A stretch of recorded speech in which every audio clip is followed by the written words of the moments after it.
Now, as for the second addition to the bullpen this week, it's definitely the most intriguing move of this offseason. The Mets have signed right-handed pitcher Shintaro Fujinami to a one-year, $3.35 million contract with over $850,000 in incentives. Fujinami came over from Japan last offseason, signing with Oakland on a one-year deal, and really struggled as a starter, posting an abysmal 14.26 earned run average in 17.2 innings pitched in the A's rotation. But Fujinami improved once he was moved to the bullpen, and especially after being traded to Baltimore, posting a 4.85 earned run average, 4.13 fielding independent pitching, and striking out 25.4% of batters in 29.2 innings pitched. As he enters the typical reliever prime at age 30, Fujinami throws the kitchen sink, a ladder running fastball sinker combo that sits at 96 to 97 and tops 102 to 103, a high profile splitter in the low 90s, a strong sweeping action slider, a hard side spinning changeup, and a developing curveball. With big strikeout stuff that produces high whiff and chase rates, Fujinami's inconsistency regarding pitch shape and empty velocity continues to be a work in progress. Along with Diekman, the Mets will be taking a flyer on the struggling flamethrower, joining a Mets bullpen headlined by Edwin Diaz, Brooks Raley, Jorge Lopez, and Adam Ottavino. I thought, there was a little bit of risk because even though he definitely pitched better with Baltimore, it still wasn't like an overall phenomenal season.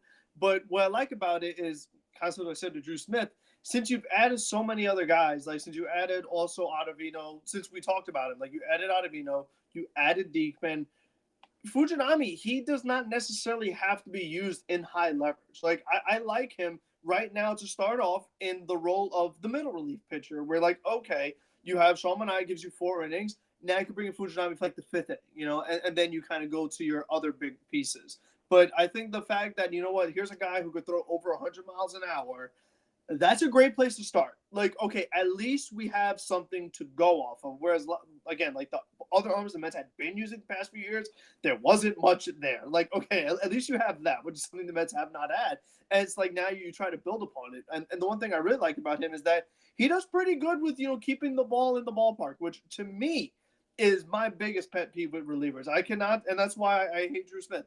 I cannot stand relievers just giving up home runs because it's like, you know what? In a I tie can't game, stand in a pitchers close who give game, up home runs, so I'm with you. yeah, like it's one pitch that the game is turned. If you have a guy, they know he walks the batter. We don't like walks, but okay, you can still get out of it. You give up a home run, that's it. Like you just totally blew the game. So at least I think he keeps the ball in the ballpark. I wonder if since he has the experience as a starting pitcher, if they would consider like sometimes 2 innings or something like that. But unless you want to, yeah, again, depends on the situation and the game and things like that. But I don't think you want, if he was so bad as a starter, you don't want to try to go back to it. Just stick with what was working as a reliever and just build off of that. But I think that now, since they have so many other guys, it's much more okay to sign a player like this and try to take a chance with the potential, with the age, being under 30. Like you are now in a position to do this. Whereas, in years past and things like that, it wouldn't have been a great fit. But I think with how many other guys they've added, it's okay to take a chance with a guy like this because, like you said, you might find lightning in a bottle, and all of a sudden you have another really good reliever that you could then use as another guy late in games. It's like you have so many different options that there should be no excuse. Well, it's like, oh, well, we lost the game because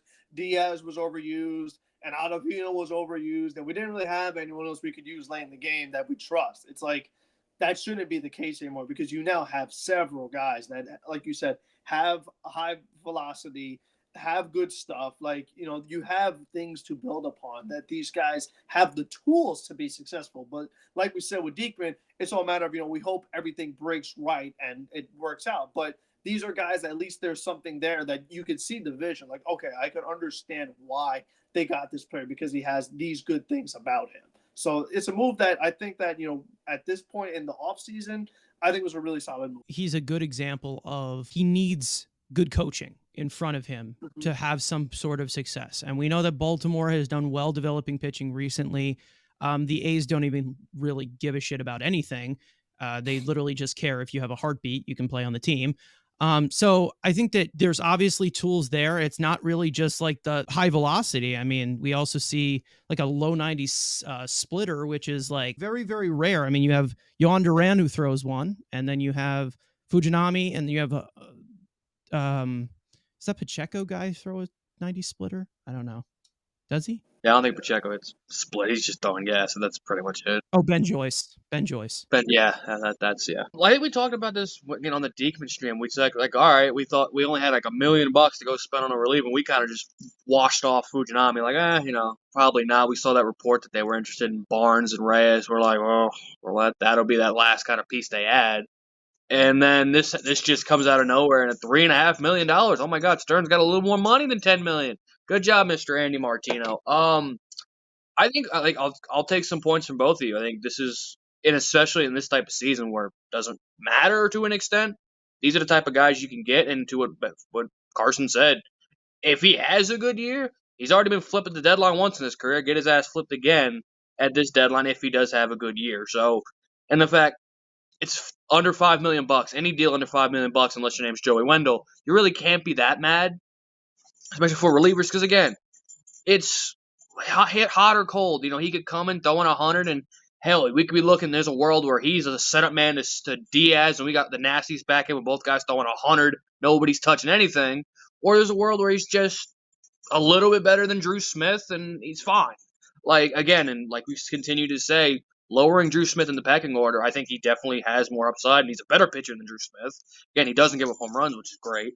So, again, I saw it, and I was surprised that, again, they were going, that it got him. I thought they were going to go more minor league type deals to fill out the rest of the pen like they did throughout the offseason. So, again, a major league deal, and unlike his first deal, he could be sent to the minor leagues, which is completely good, and have some control over him a little bit. Like, if he does struggle, you can send him down and let him work throughout, the problems and not hurt your major league team. So there's really no bad. Again, it's a 1-year deal, which you can already say isn't bad, but there's options and ways that this is not horrific, even though, again, he could be the 7 ERA guy and just get hammered like he did, or if he's the guy on the Baltimore side where, hell, he's just giving you like a 4 ERA and giving you some quality garbage time innings, I think that'd be fine. But there is that still upside that he can be an elite high leverage arm. We just need him to have the, if Jeremy Hefner is Jesus Christ himself, and that's what David Stearns believe he is, just turn him into a quality middle reliever. I think would be the upside we want, with a chance to be, hey, again, 200-mile-an-hour back-end bullpen pieces with him and Diaz. Again, there's no bad side to this, especially with him being able to be sent down to the minor leagues. It's a 1-year deal with plenty of upside.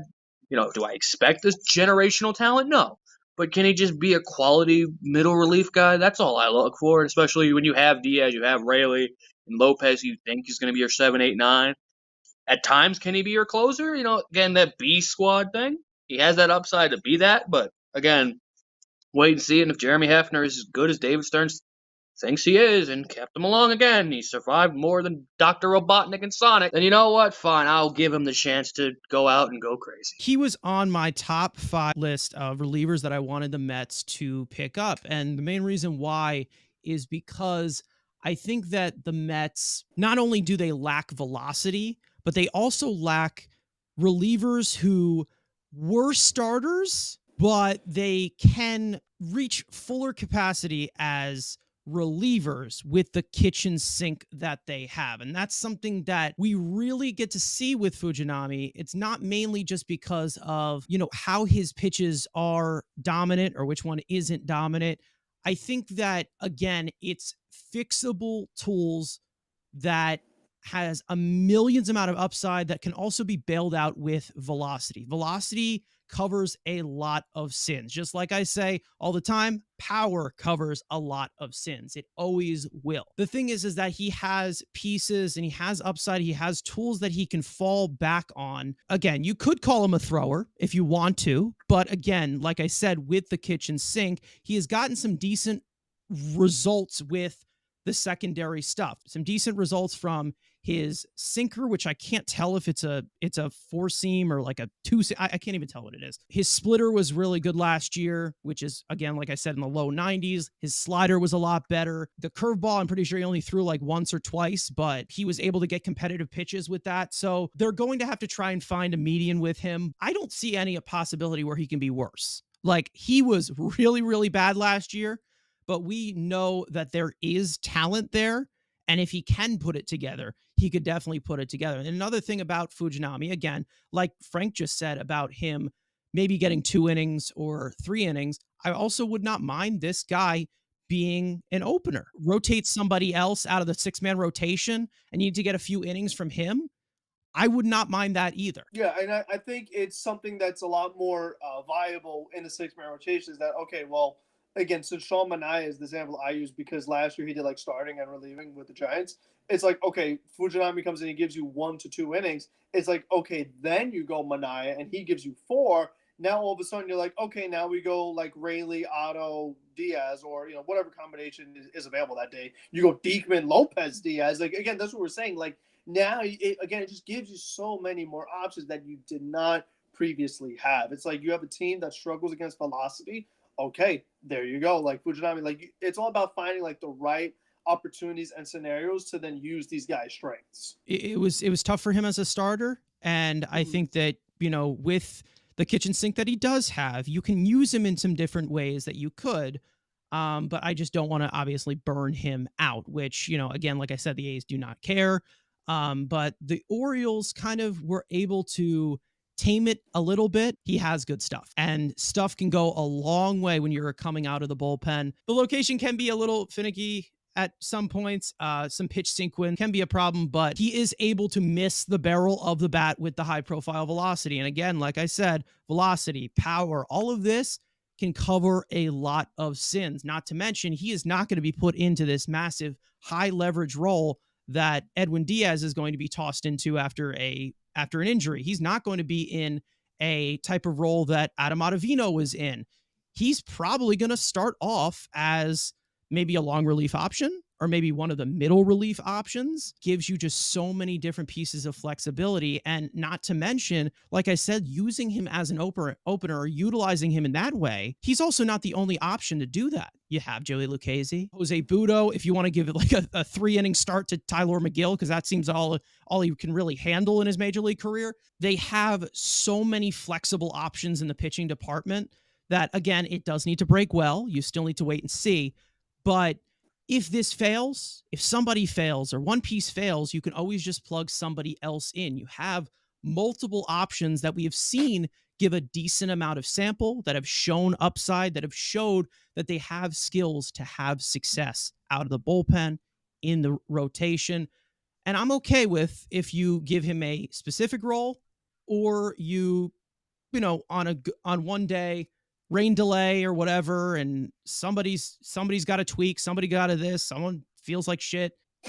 You put in someone, diarrhea's all over the dugout floor. Who cares? You can slot him in 2 innings. I've seen the Mets start Drew Smith before. I've seen the Mets start Miguel Castro before. I'm pretty sure Aaron Loop was an opener at one point. You can put some pieces in there.